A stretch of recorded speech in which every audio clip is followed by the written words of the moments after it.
À la une de l'actualité, le Tchadien Moussa Faki Mahamat a pris ce mardi ses nouvelles fonctions de président de la Commission de l'Union africaine.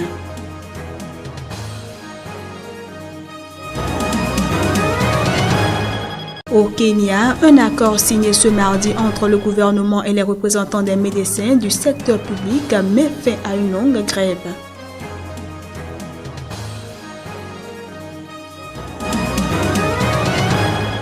Et puis le bilan du cyclone Enao sur l'île de Madagascar la semaine dernière s'est encore alourdi pour passer à 78 morts et près de 400 000 sinistrés.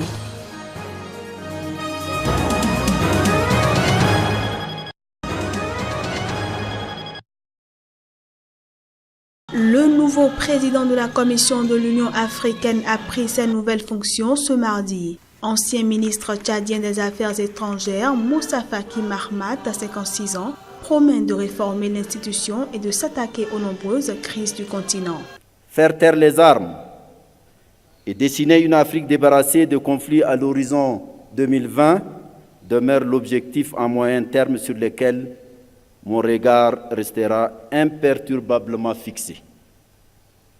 Hisser les femmes et les jeunes à la place qui leur revient dans la promotion de la paix, du développement et la renaissance africaine. Je suis résolu à faire de la moitié du ciel africain, que sont les femmes, et des porteurs de l'avenir, que sont nos jeunes, le cœur palpitant de notre projet. Élu en janvier dernier, Moussa Faki Mahamat arrive à la tête de l'exécutif de l'Union africaine qui regroupe 54 pays quelques jours après que les Nations Unies eurent averti que la Somalie, le Soudan du Sud, le Nigeria et le Yémen étaient confrontés à un risque de malnutrition et de famine. Après le bilan très critiqué de sa prédécesseur, la Sud-Africaine Nkosazana Dlamini Zuma, sur des questions de paix et de sécurité, l'élection de Moussa Faki Mahamat à la tête de l'Union africaine marque un probable recentrage autour de cette thématique. Il avait fait campagne sur le thème de développement et sécurité.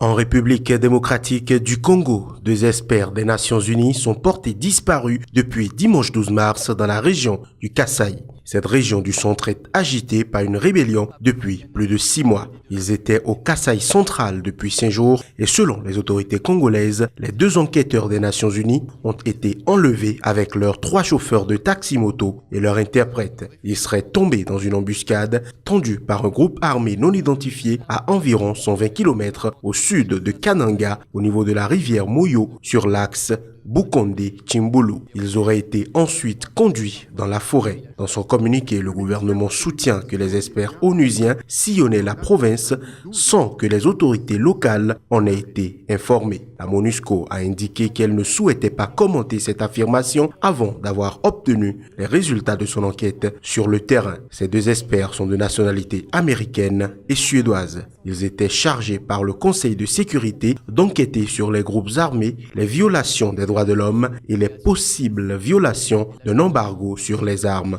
dans le pays.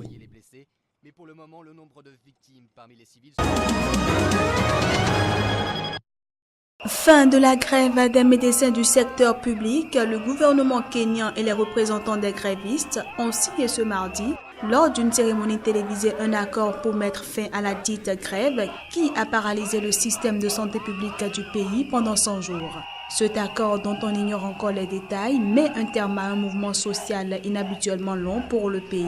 Les médecins réclamaient depuis le début de leur mouvement une importante revalorisation salariale et de meilleures conditions de travail, y compris de meilleurs équipements dans les hôpitaux publics. Et pour les convaincre de reprendre leur travail dans les hôpitaux publics, le gouvernement a plusieurs fois menacé de licenciement les médecins et obtenu que leurs représentants syndicaux soient incarcérés pendant 2 jours en février. Pendant leur mouvement, les médecins ont fait valoir que leur revendication principale, une multiplication de leur salaire par 3, figurait dans un accord de négociation collective signé en 2013, mais jamais appliqué. Le militaire guinéen Aboubakar Sidiki dit Toumba Diakité, extradé récemment du Sénégal et qui était recherché pour le massacre d'opposants en 2009 à Conakry, a été entendu par un juge. Sa première audition depuis son retour, selon une source judiciaire. Arrêté en décembre au Sénégal, ce médecin militaire ayant le grade de commandant a été extradé le 12 mars au soir vers la Guinée écrouée après son arrivée à Conakry.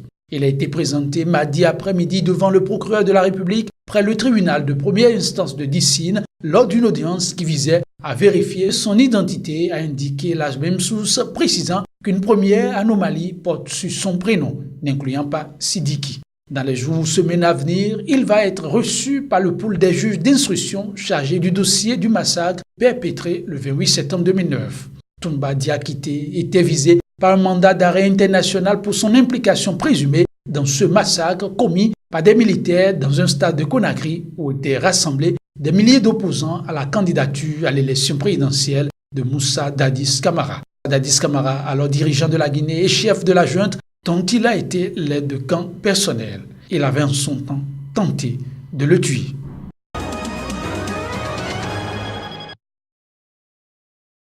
Les troupes loyales au maréchal Khalifa Haftar, l'homme fort des autorités de l'Est de la Libye, ont annoncé la reprise de 2 importants sites pétroliers qui étaient tombés aux mains de groupes armés rivaux.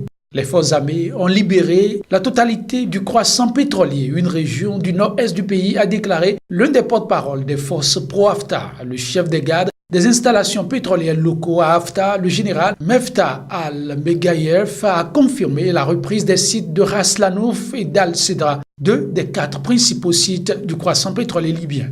L'armée nationale libyenne, autoproclamée par le maréchal Haftar, avait annoncé trop tôt avoir lancé une large offensive pour reprendre ces 2 sites dont s'étaient emparés le 3 mars les brigades de défense de Benghazi, BDB.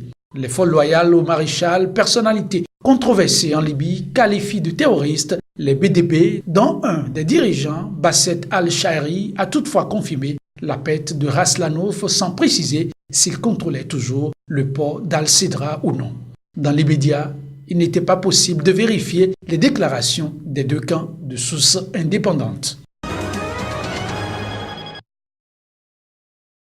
Le bilan du passage du cyclone Enawo qui a frappé le 7 mars à la mi-journée les côtes nord-est de Madagascar s'est encore alourdi. Alors qu'un précédent décompte publié ce dimanche faisait état de 50 morts et 176 000 sinistrés, le Bureau national de gestion des risques et des catastrophes a annoncé ce mardi soir qu'il est passé à 78 morts et près de 400 000 sinistrés. Il ajoute que les vents violents et les inondations provoquées par Enawo ont également fait 250 blessés, 18 disparus et près de 250 000 déplacés. Face à cette situation, les autorités malgaches ont déclaré ce mardi l'état de sinistre national.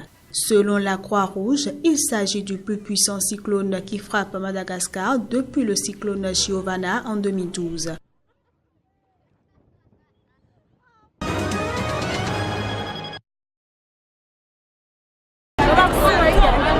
Xénophobie constante en Afrique du Sud. La persistance du phénomène inquiète et impose réflexion.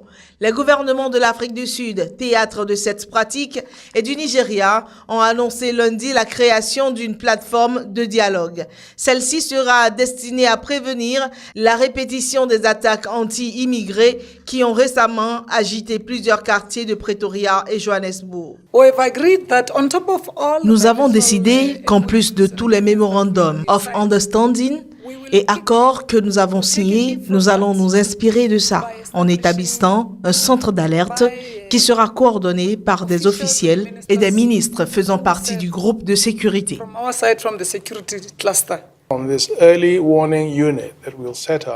Ce centre d'alerte que nous allons mettre sur pied se réunira dans les 2 pays tous les 3 mois. De cette façon, nous aurons ce problème au premier plan. Nous ne le quitterons pas des yeux afin que toute action préventive ou mesure soit prise le plus vite possible. Nous pensons que la communication est cruciale.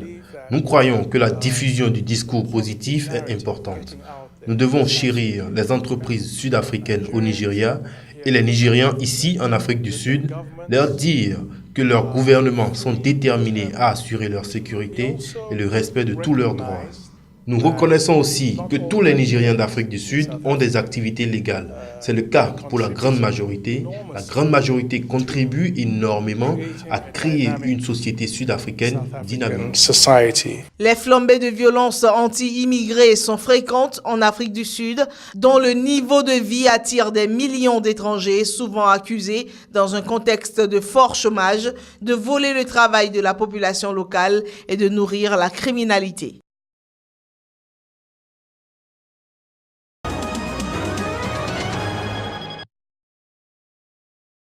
L'organisation des Jeux du Commonwealth 2022 a été retirée à Durban, a annoncé ce lundi le président du Comité national olympique sud-africain, Gideon Sam. La fédération des Jeux du Commonwealth avait certaines exigences. Au comité du CGF, il a été décidé qu'elles ne sont pas remplies et qu'il faut passer à une autre ville.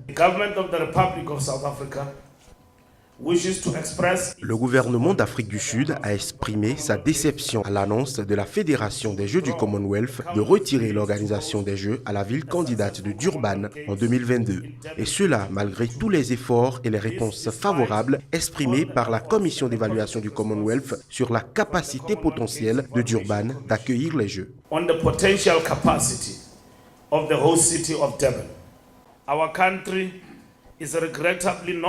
Notre pays n'est malheureusement pas en position de faire des engagements financiers énormes du fait de la situation de nos besoins socio-économiques du moment et du fait de la récession économique globale. C'est dans un esprit de discipline et de prudence fiscale que notre gouvernement a considéré toutes les options mais reste convaincu d'avoir agi dans l'intérêt de l'Afrique du Sud.